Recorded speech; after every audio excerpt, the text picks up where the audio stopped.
Well, Joe Davis, the Dodgers play-by-play man, called it. Maybe this is inevitable. Hi, everybody. I'm Jim Rodriguez. Welcome to Dodgers Latest. You can always hit me up on X and Instagram at JRodShow. Another game, another comeback. Down 5-0 to the Atlanta Braves last night. The Dodgers roared back to win the game 6-5 on Shohei Ohtani's walk-off home run in the bottom of the ninth inning. Yeah, on his bobblehead, right? He's had two bobblehead nights at Dodger Stadium, and he's hit a home run in both games. This one even more special as it's a walk-off to improve the Dodgers to 8-0. By the way, that is now the greatest start for a defending champion in Major League Baseball history. No defending champion has started the season 8-0. Next up for the Dodgers, the 1940 Brooklyn Dodgers. This is for the franchise record, started 9-0, and we talked about the 1955 Dodgers, who ended up winning the World Series. That's the franchise record for the Dodgers, 10-0 in 1955 to start the season. But let's get back into last night's game a little bit. It's clearly the worst game they played all year, right? 3 errors, base running mistakes, defensive lapses, and yet they were able to plug away and come back and win the game. And what's making this even more scary is that they've done it without Freddie Freeman during this 8-game winning streak. He's missed 5 games. Mookie Betts, remember, he missed 3 games, missed both games in Japan, and they've done it with very little offense from Andy Paez and Max Muncy, and the Dodgers have yet to lose a game in 2025. A remarkable start for a remarkable team. And something else that really pops out at you is, did you see Max Muncy? Yeah, he got a huge hit. He was 2 for 24 before his game-tying double in the bottom of the 8th inning against the Atlanta closer, Raciel Iglesias. But did you see the bat? He was using a torpedo bat. Aha, yeah, we've heard rumors that the Dodgers had ordered torpedo bats. Max Muncy got his. He was using it during batting practice, and he helped him snap out of that slump. 2 for 24 until they got that game-tying double in the bottom of the 8th inning as the Dodgers came back to win the game 6-5. Ohtani's walk-off home run. But more concern to me is that Dodger pitchers, the starters, they haven't gotten into the 6th inning in this game. We talked about the games that Mookie has missed, the games that Freddie has missed. They have trailed in 6 of those 8 games that they won. So, yeah, they have the most comeback wins, but you just got to wonder how deep in a hole you can get. Thankfully, they've been playing a Braves team that can't find themselves, right? They are a rudderless ship. Atlanta 0-7. Remember, no team that's lost their first 7 games to a season has ever made the playoffs.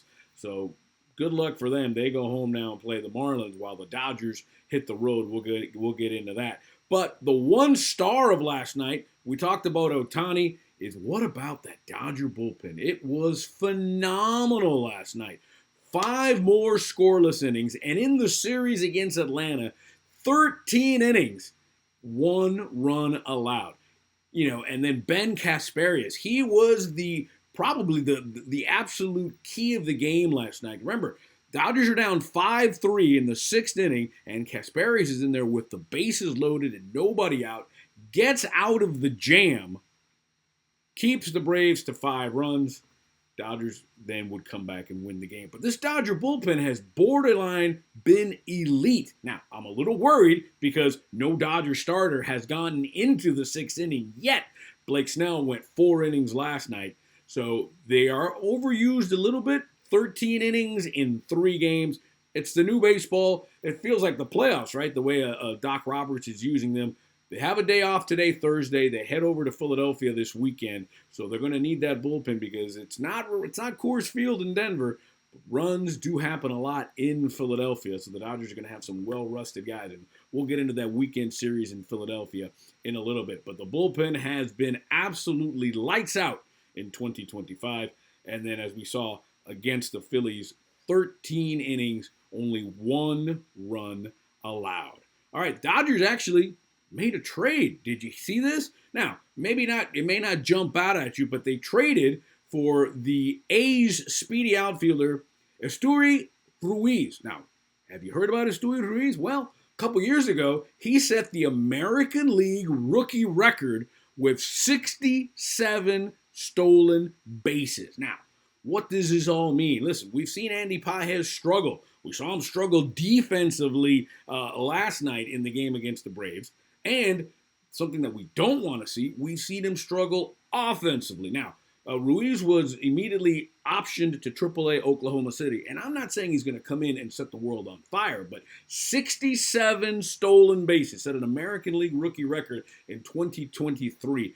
Definitely something to keep an eye out and gives the Dodgers another dimension in their offense, especially if Pages is struggling and with Muncy struggling. You just got to wonder if this will now push Pages, if this will now push guys to try to get out there. Remember, we haven't seen much of Chris Taylor at all. So the Dodger bench is seemingly a little thin toward the end, especially with Chris Taylor and with the struggles of Andy Pages. You just got to wonder if Ruiz is there to push him a little bit. Very curious to see how this plans out, especially with a dimension of speed, because we know Ohtani, right? The 50 stolen bases, the 50-50.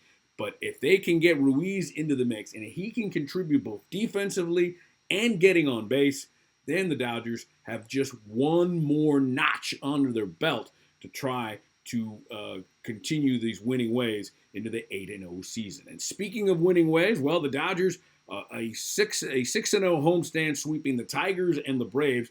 By the way, they beat the reigning and defending Cy Young Award winners. That's an amazing stat, especially without Freddie Freeman, without Mookie Betts for a big chunk of that. Remember, they beat Tarek Skubal in the Dodger Stadium opener last Thursday, and they beat Chris Sale on Tuesday, both the defending Cy Young Award winners. So what's next for the Dodgers? Well, a trip out to the East Coast. They have today off, and they're flying out to Philadelphia to start a 3-game series with the Phillies. And this is going to be a huge series. Now, we don't know who the Phillies are going to put out there yet. We do know the rotation for the Dodgers. It's going to be Yamamoto on Friday. Roki Sasaki is going to pitch Saturday, and that's going to be huge. He has struggled. We saw the emotional, very emotional, almost tears in his eyes in the dugout after another bad outing. I'm not saying they're going to pull the plug on him. I'm not even considering that they're going to send him down to the minor leagues, but we saw what Dustin May can do. We've seen the options they have as starters. Maybe Sasaki's an opener. Maybe that's something to figure out. Dodgers have one of the best in the business in Mark Pryor as a pitching coach, so I'm not too worried about that. So Sasaki will pitch Saturday in Philadelphia, and then on Sunday we get back to Oppenheimer. That's right, Tyler Glasnow, who looked brilliant in his debut in 2025 against the Braves. He will pitch Sunday in Philadelphia. So Yamamoto, Sasaki, and Glasnow. Those are the guys set to pitch in Philadelphia this weekend as the Dodgers roll into town 8-0, the greatest start by a defending world champion in Major League Baseball history. And did you see the Padres? I mean, listen, I don't feel much empathy or pity for the San Diego Padres. This rivalry has become one of the best in baseball between the Dodgers and Padres. But if you're the San Diego Padres, you're 7-0, and you're not in first place in your division.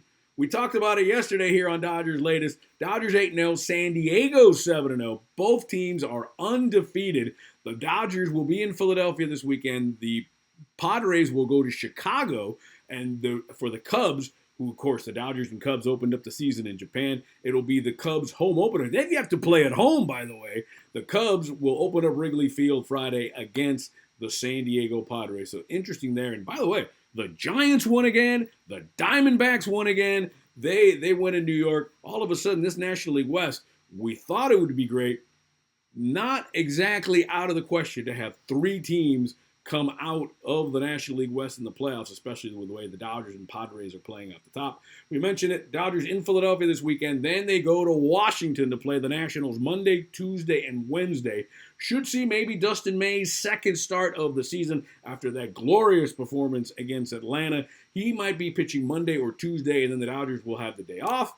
And guess what? It's the Cubs again. Yeah, they'll come back to Dodger Stadium and play the Cubs for the second time in 2025. Great start, 8-0, and they're not even playing all that great. It's an amazing run for an amazing team. I'm Jim Rodriguez. Hit me up on my X and my Instagram at JRodShow, and you get all the latest right here on Dodgers Latest. And as usual, it's time for Dodger Baseball.